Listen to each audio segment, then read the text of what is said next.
Hey everybody, it's Linda Lippin here from Linda Lippin Pilates, the Pilates Teacher Mastermind, and Strong Women Over 50. I am here today with my friend Jennifer Nash, and Jen is actually coming to us from the UK, and she is a PR and social media marketing specialist. She is a powerhouse in this, and she is also a specialist in diversity and inclusion. All of these things are things that are important to the Pilates community right now, and that is why I thought it was so important to bring Jen over into our Pilates world to kind of talk to us about PR, about social media, about marketing, about diversity, about how we might be able to work a little more towards diversity in our own community. And then finally, of course, we will post Jen's links and give you all the info you need to reach out to her directly if you want to work further with her after you watch this. So hi, Jen. Hi, Linda. Thank you so much for having me, and thank you for that amazing introduction. Well done. You're just the best. So tell us a little bit about yourself, how you got into PR and marketing and to the UK and, all of that. I don't know if I can top your amazing introduction, but I'm a native Zambian, but I have lived and worked in the US before now. I lived and worked from New York. I moved on to Columbus, Ohio, then Cincinnati, San Francisco, and then back home to Zambia. Lusaka is the capital city that I'm from. And then 11 years ago, my husband and I, after the recession hit the economy globally, we moved back to the UK. Well, I say we moved back. He's English. I moved here for the first time because I'm like him. So we've been here 11 years now. So as a PR consultant back home, I was always a social justice advocate, and that's where the diversity and inclusion comes in. I am always an activist, one form or another. And then I always, back then, I was working as an editor of a lifestyle magazine. And then fast forward to moving to the UK, I continued to work in the bridal industry as well as property industry, but I never felt satisfaction in those two industries. And I didn't realize that all along. It's because I was very passionate about public relations. At that point, all of my jobs that I held called my role stakeholder engagement and stakeholder communications and community engagement. It wasn't labeled as public relations. It was only in hindsight that I realized that all along what I'd been doing was public relations. So I decided to make it legit by changing my career over midlife crisis, pretty much, and decided to get the credentials that would actually present me as an expert in PR. So now I do have a public relations and advertising degree, and I'm currently pursuing a master's in international relations. And how old were you when you decided to make this shift? I was 48. Awesome. So I partly want to throw this out here because, I'm 54. I managed in the course of this COVID year to pivot my entire business online, to start running programs, to start doing stuff I had never done before, finding out things that I had never found out before about the world, about people, about connecting, about networking. And a lot of folks don't realize that you really can make these shifts in your life at any time. So if you've always been corporate, if you have always been a fitness professional in a gym, if you've never run your own Pilates business, whatever, I don't care if you're 50, 60 years old. You can decide what you want to do, change the course of everything, and have it happen like Jen has, like I have, like lots of women have. Absolutely, what she said. I mean, Because many of us feel stuck, and I think, it's a whole nother discussion from what we're going to have today. But, True. But I think it's fabulous that so many of us have done this successfully and done this later on in our lives. I mean, there's always time. Like there's always time. Absolutely. No time like the present. Sorry for having a drink in the middle of your video. It's rather hot in the UK right now. I've had to close the windows. 90 degrees here. Yeah, it's 90 degrees. I've had to close the windows because my neighbors are either running a lawnmower or the dogs are barking and stuff like that. So the temperature in here has just gone crazy. So I do apologize for that. That's right. And you don't have a lot of central air conditioning going on there. Non-existent. I'm sitting in central air conditioning. So, so I'm a little more comfortable. All we have is heating. That's it, period. So no air cons. Right. Now, in terms in terms of PR and social media marketing specifically, for the Pilates teachers who I work with, I'm going to tell you, they so struggle. And I think that, the way when you and I have talked and when I look at all of your stuff online, because you're extraordinarily consistent in your messaging everywhere, and this is part of what we're going to get at, is everyone struggles with how all these pieces fit together and how to kind of put them together into the package that is them. Yeah. And I kind of realized the importance of the PR presentation from the beginning. Actually, this morning, Jen, I sent you over my bio, right, for my presentation in your group next week. Yeah. You looked at my bio, and even though we know each other from the Advanced and from Unstoppable Entrepreneur and from, many places, you were like, whoa, wait a minute. You do this with these people? Awesome. And then you gave me even more opportunity to interact with your people and your group based on that, right? And that was literally like a 3-paragraph thing. And I would love it if you would talk a little bit about the importance of that, about being really central on who we serve, how we serve them, and just having consistent presence. How do we do that? How do we keep following up on that? How do we not let that control our lives? Wow, that's a very loaded question. I'll try and answer it as much as I can remember. So I do apologize in advance if I leave out anything that's not intentional. So obviously, the most important thing that you want to talk about and you want to remember when you are on social media or in public relations, the most important aspect of public relations is the relations aspect, right? So developing and nurturing those relationships. And who is the public? You want to identify who your public is. And the publics in this instance could be your audience. It could be, as we in the industry use gobbledygook and say, it's the stakeholders. So each and every person that you meet with, that you come across with in life, in everyday life, has a stake in your life. That means there are stakeholders. Stakeholders not to be construed or mistaken for people in corporate positions where they're shareholders, and just because they've got shares in this conglomerate, that means they're stakeholders. Any person who's privy to your information, who's privy to knowledge about you, who needs to learn to see and learn about you and know about you, to trust you, has a stake in your life. Therefore, your visibility needs to represent such that you are acknowledging the fact that these people are around you and they want to hear you and see you as an expert in your field. So it's really important to make sure that you're present and intentional about the things that you post on social media and anywhere for that matter.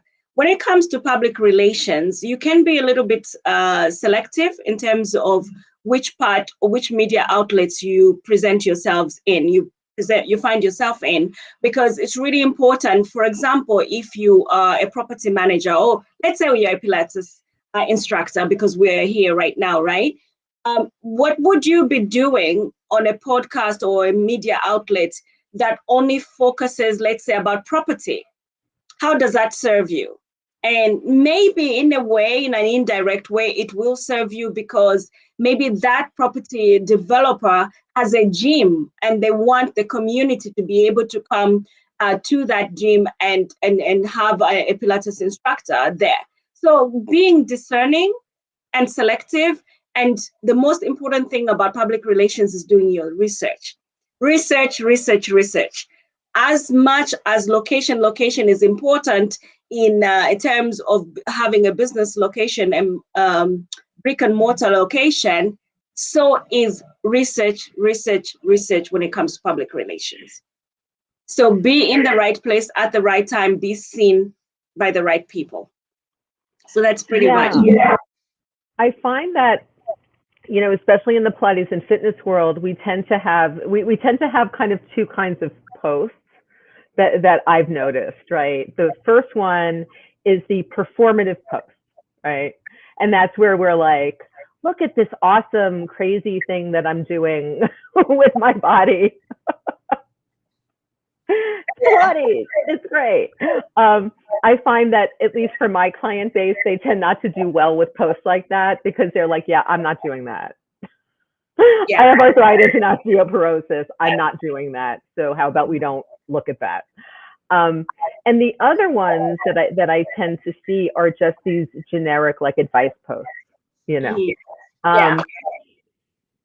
And I actually had one of my Pilates Teacher Mastermind VIP clients ask me the other day whether what she should package together if she wants to start going into, you know, a network of like massage therapists and spas in her area for referrals. And I thought to myself, A, this is a great question for Jen, but B, you shouldn't, I almost feel like we shouldn't have to put anything together if we're doing all of the parts properly the whole time. That somebody should just be able to Google Linda Lippin, go to my website, go to my social media feeds, and pretty much have a good sense of who I am and what I do. Absolutely. And right? Yeah. I love that. I love that so much. So visibility, having your digital footprint is more important than specialization. You're right.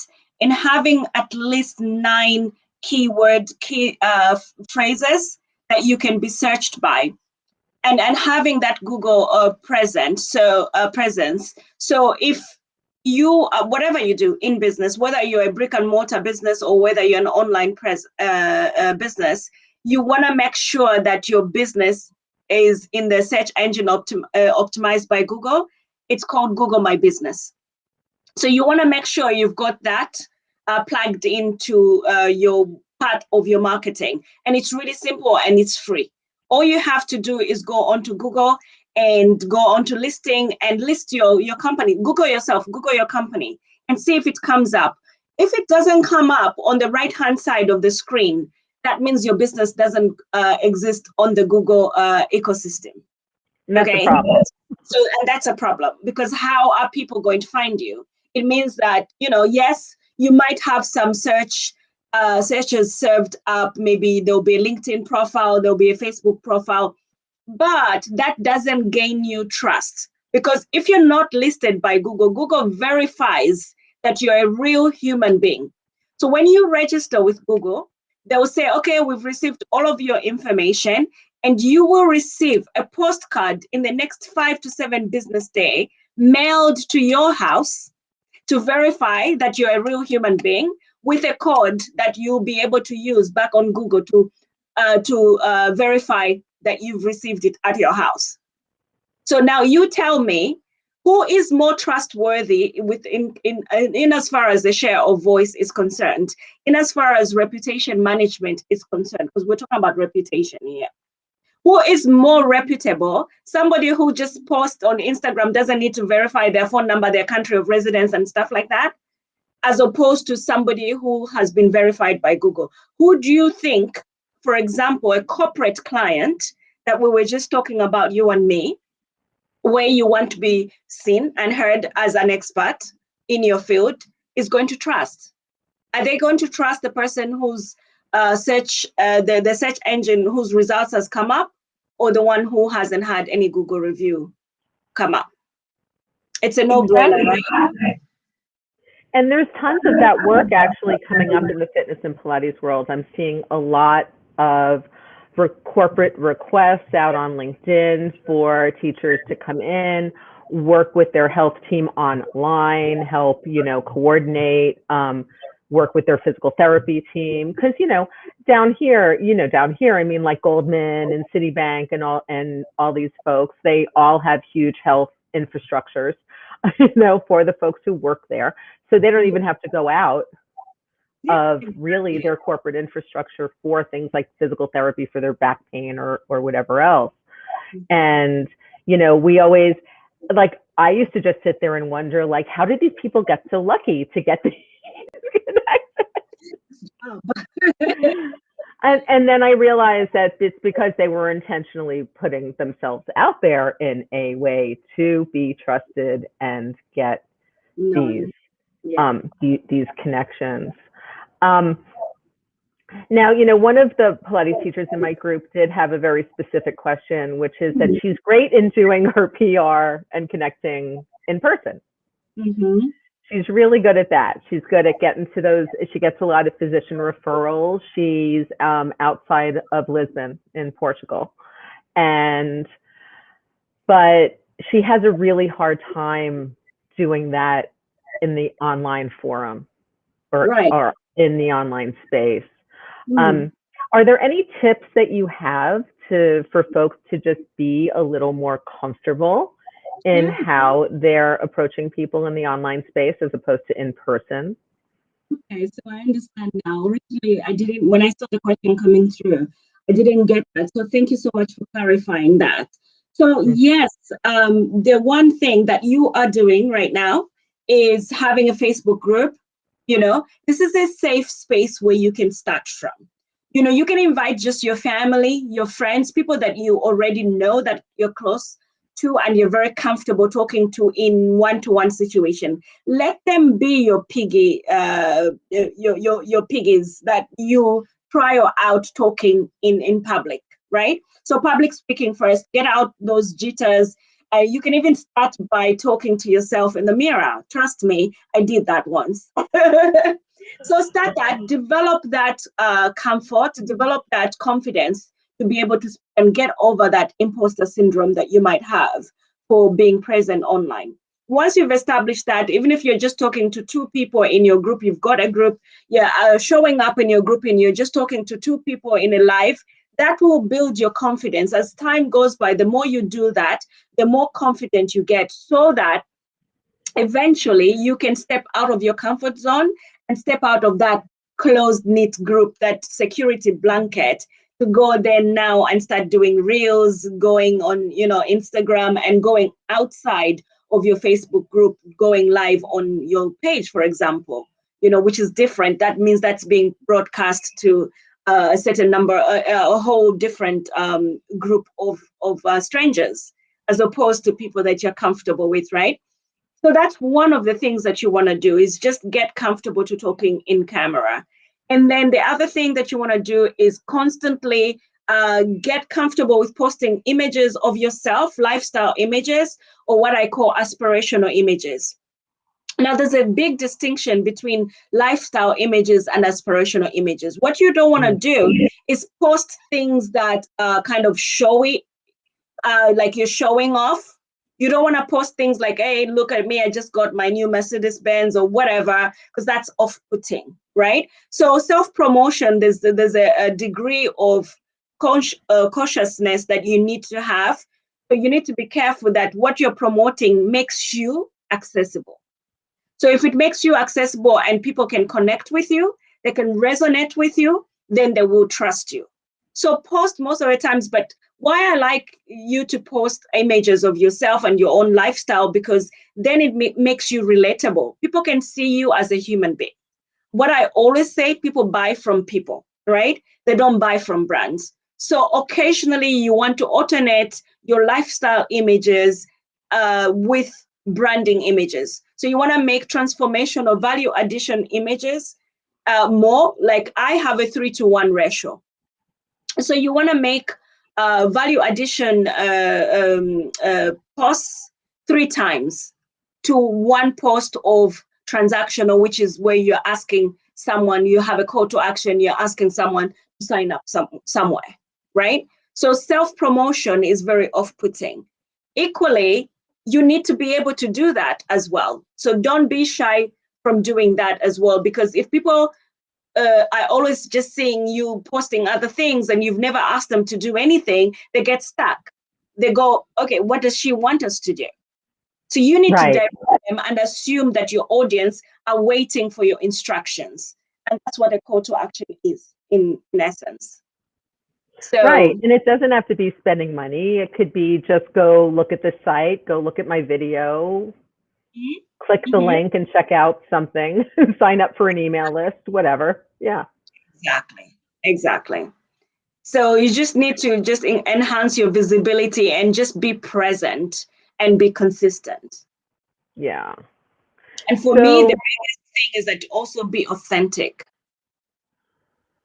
Yes. You know, I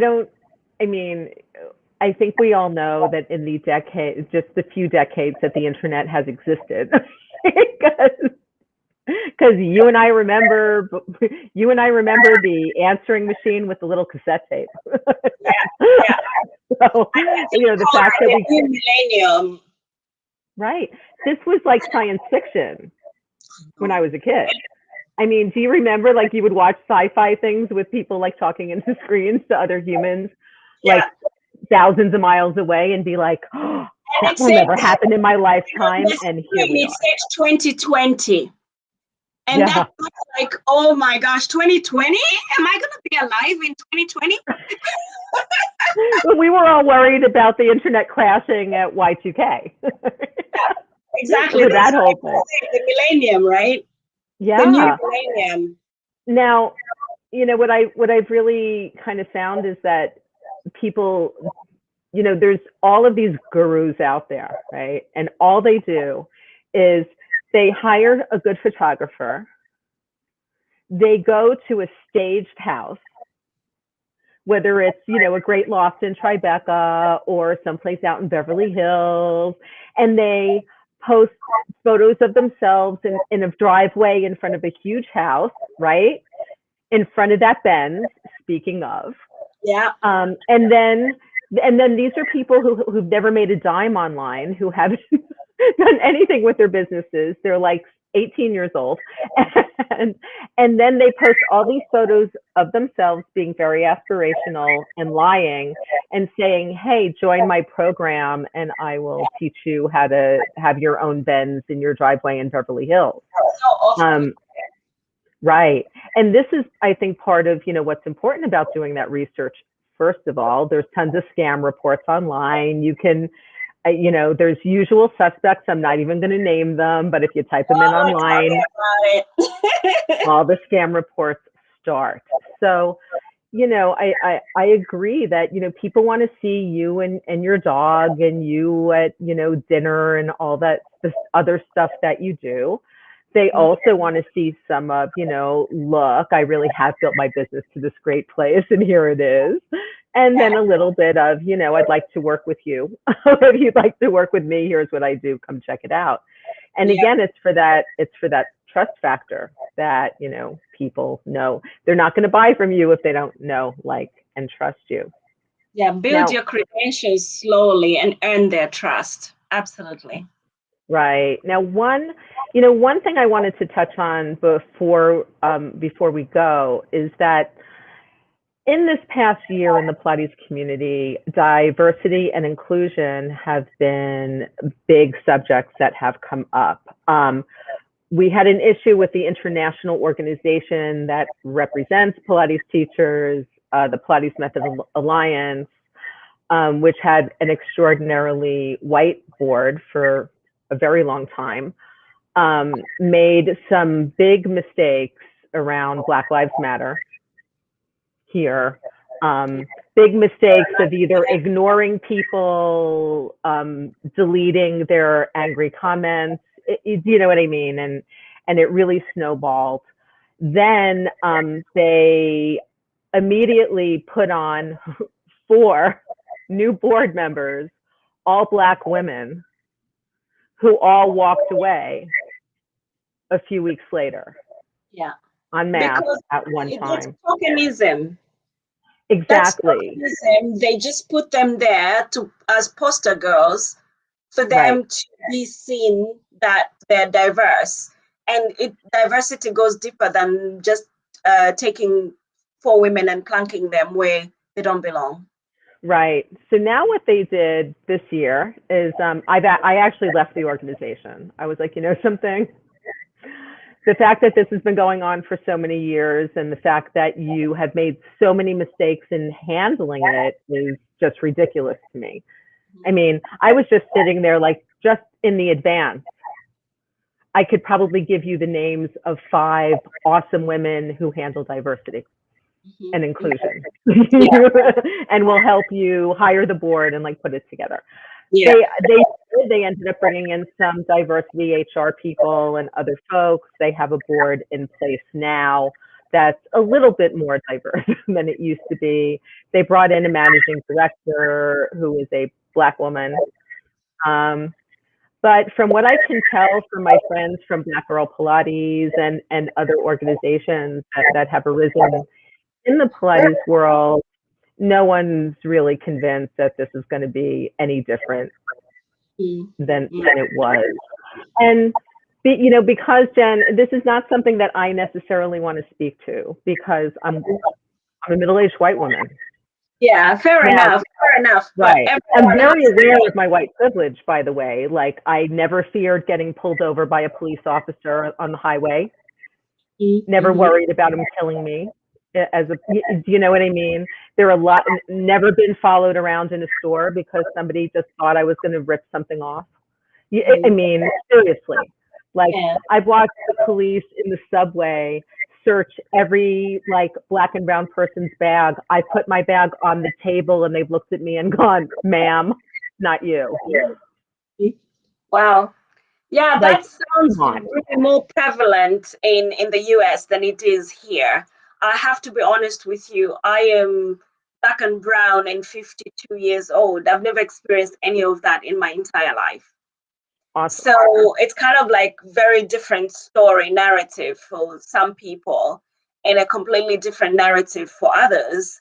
And so it's not a lived experience that I've had myself, but perhaps I've had some subtle type of discrimination or just unconscious bias probably is what's been more prominent in my life, where people unconsciously do certain things. They comment about how kinky my hair is, and or make jokes that are inappropriate. Things like just last Sunday, somebody from church was saying, you know, in church, just before the service, they were like, Jen, so what would I do for a bald man like me? What would I do to get hair like yours? You know, I don't think you would have a conversation like that if I was white. If this was a white woman with a lot of hair, body, I don't think you would actually mention their hair. So this was actually the second time the same family, the same couple has made a reference to my hair, which if you know Black people and you understand Black people, the last thing you want to discuss with them is their hair. Okay? Because it's kind of like you do your research. Figure out how I'm not saying that people should walk on eggshells around us, but there's certain things that are just so racially inflammatory, because it's so obvious that what you're trying to do. You might say I'm being oversensitive, but sometimes I think it's just common sense. If you don't talk to a white woman about their hair, why are you talking to a Black woman about her hair? And why is it so important to you? Right? Because women have got these pet peeves. They don't want to talk about their hair. They don't want to talk about their weight. They don't want to talk about their age. There's certain unsaid rules that women have. So what gives you the right that just because this woman is a woman of color, you can cross that bridge and talk about that, right? So Right. other than those and implicit and unconscious biases, I've not actually faced any direct discrimination per se. But I have faced age discrimination. Oh, yeah. So diversity and inclusion involves age, race, and any other type of discrimination that is not race related. So I have experienced that quite a bit. And sometimes you're discriminated against because you've got an accent. Right, right. You know, and I also feel kind of like within the Pilates world that, you know, first of all, Pilates kind of started out, even though there are Pilates elders that work with Joseph Pilates, Kathy Grant, you know, there are people of color in the kind of Pilates history tree. It was always, you know, kind of like skiing, ice skating, like those things where they became, it's what the rich white people did. Yeah. Right. And then, you know, I grew up as always like a working class kind of, you know, person. So I didn't have tons of exposure to that stuff, but I had friends who did. So that was always kind of in my periphery. I have a lot of friends who never had that in their periphery at all. We're just like, we don't do that. Like, that's not our thing. And so, you know, I think not that, I mean, I think, you know, racism is inherent in the US. We know that.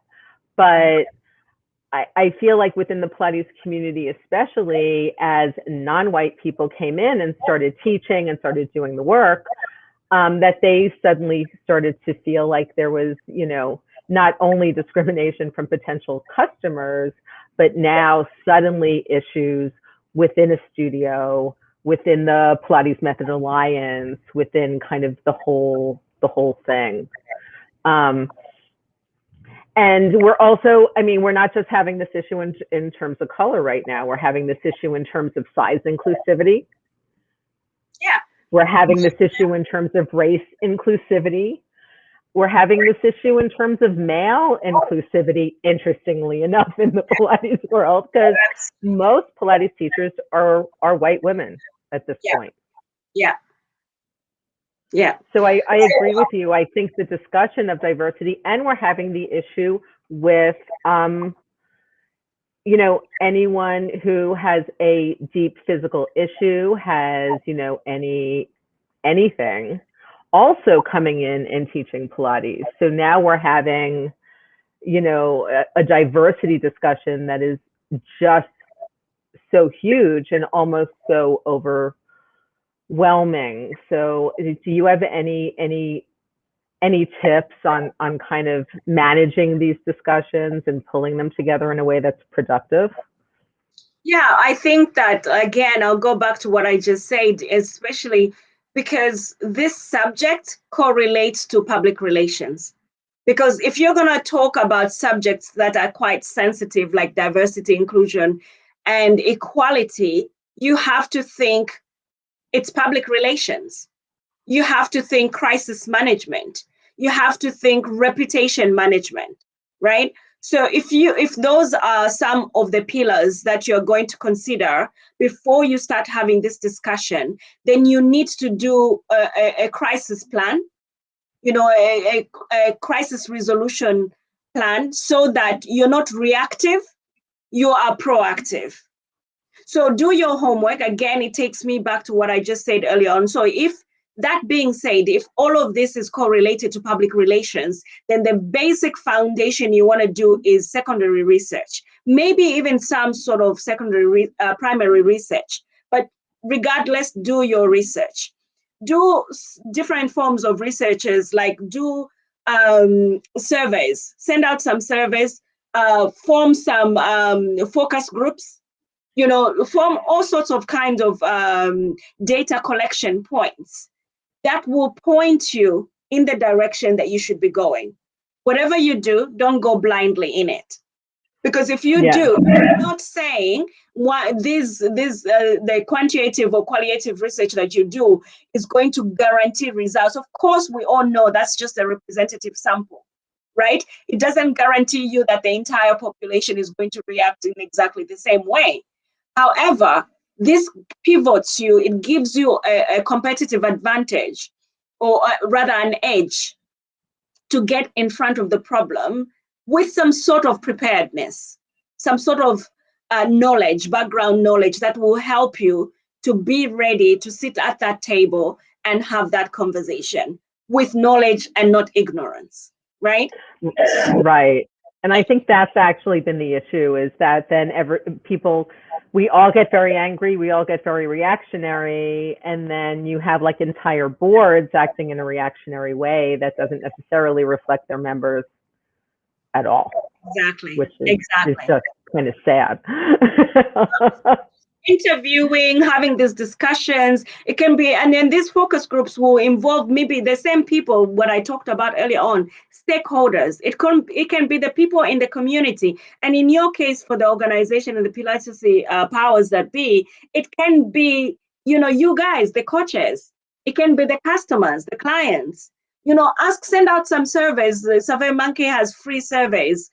Send out some surveys that, can just give you that insight to know what you're getting yourself into before you make any decisions. That will save you a lot of problems and a lot of crisis, having to react to crisis and manage crisis instead of pre-planning for it. I agree. I think that, we all have to kind of start getting in front of these things instead of just reacting and then kind of not knowing what exactly to do, because then this happens, and then we have Pilates teachers who no longer speak to each other. We have it just all. Yeah, there's a blowback, and the reputation is damaged, and it's harder to fix something when it's broke. If you can prevent it from breaking down, any relationship or anything, then prevention is better than cure. And if you will get the cure at all, you'll be lucky, because once a reputation or a relationship has been tainted with mistrust, it's really hard to get back from there. Right. And that's the piece that that we're working on now. I think that people need to see more of from like PMA and those folks is, we are trustworthy again, and we're going to behave in ways and do things to help you see that you can actually trust us. Absolutely. Yeah. True to the point. Yeah. Yeah. So, Jennifer, how can people get in touch with you if they want to do more work with you? I know you've got a great free Facebook group. I'm a member there. And where else can people go? Okay, so they can find me obviously on my profile. I'm sure that my profile will be there. And my social media handle is I am Jen Nash, sorry. And I am very visible on LinkedIn as well. That's one of my favorite platforms. And I love to work with people through LinkedIn, because I believe that I can help people be able to get visibility to the right people, HR managers and stuff like that. That increases your chances of getting requests for proposals by about 64% higher than you would on Facebook and any other platform. So I'd encourage people to connect with me on LinkedIn. And I am there as Jennifer Faith Nash, and we can just start having conversations pretty much. Wonderful. Because I think what you do is fabulous, and I think a lot of us can use it. You're very welcome. You're doing such an amazing job yourself. Your visibility digital footprint is quite high. And if I were to test you using the visibility scorecard, I think you would score a good 87 to 89%. So you're doing a really, really good job. And that's not true. I've been trying. That's not true about a lot of coaches. A lot of coaches fall below par, under 50%. That's because they're just not doing enough. Well, I think that's the thing. It's like, doing connections like this, doing networking, doing all of that is so important. And I think literally people forget about the importance of networking just outside of just our Pilates or fitness bubble, right? Yeah. Because I get great referrals from being in, like, I'm going to be in your group next week, right? And your ladies are my demographic. They're my niche. They're my ICA. That works perfectly. I'm going to be on Suzanne Mariga's Profit First podcast. Are you good at this? You're so and same thing, because it's her, because I interviewed her here, helped her market the book, and her customer base, once again, high net worth folks who are dealing with running their own businesses and have back pain and things like that, are my people. Yeah, you're brilliant. You're doing a great job. But you're also, it's not just about your own personal visibility, but you're so good at making other people visible, which is something that I like about you a lot. And then that's something, again, and I think if I should toot my own horn, I'm actually very good with that as well, because this is what I call postering. So if you connect with other people, you bring them on your platform, they'll put you on their platform, and then you become a poster girl. So the more you do that, the more you become posted on several other people's platforms. So it's a two-way street. So, exactly, and you can do that in the Pilates world. You can do that with folks outside of the Pilates world who have information that can help everybody. And again, it becomes educational. It also becomes great visibility, I think, for all involved. And, people get connected. And, you know me, I mean, I do this like in real life too. I mean, seriously, I found out the other night that I have 2 neighbors who live on my floor. Okay, not just in my building, but on my floor. They're both women scientists. They're both neurobiologists. They both specialize in autism brain research on children. Wow. Now, and they don't know, and they know each other from the world, but they did not know that they were that neighbors, they lived on the same floor in the building. And then they met me. And then I was like, excuse me. Connected. Excuse me. Yeah, you two who know each other's work should maybe meet each other since you live on the same floor.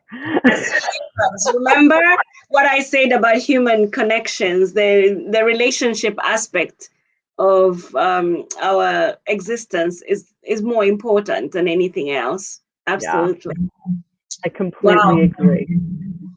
Well, thank you so much, Jen, for joining us today and giving us some of your PR and social marketing wisdom. I know it helped me a lot. I'm going to assume it's going to help my my Pilates teachers and coaches a lot. And hang out for a minute after I end the stream, and we'll just, chat and say goodbye. But everybody, you're going to get in touch with Jen at I am Jen Nash is her handles. I'm going to put links to her website.